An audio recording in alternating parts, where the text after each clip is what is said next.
Okay, and now, let's move on para kay Prince Jemark. Yung gift mo, nagbigay mo.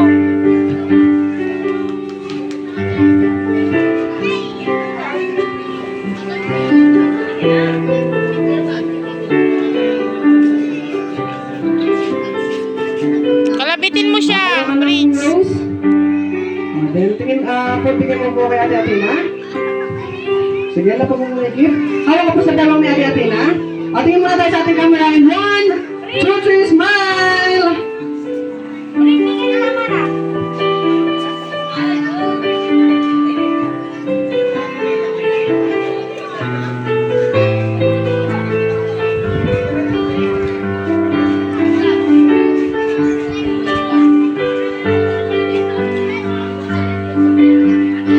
Kaya po yun, so kamo na alis kayo agad wala po ba yung kasunod?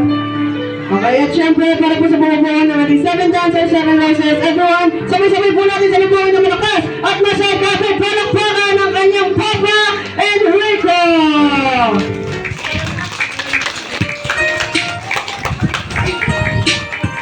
Once again, bigyan po natin ng malakas at walang hintay na palakpakan si Papa Enrico!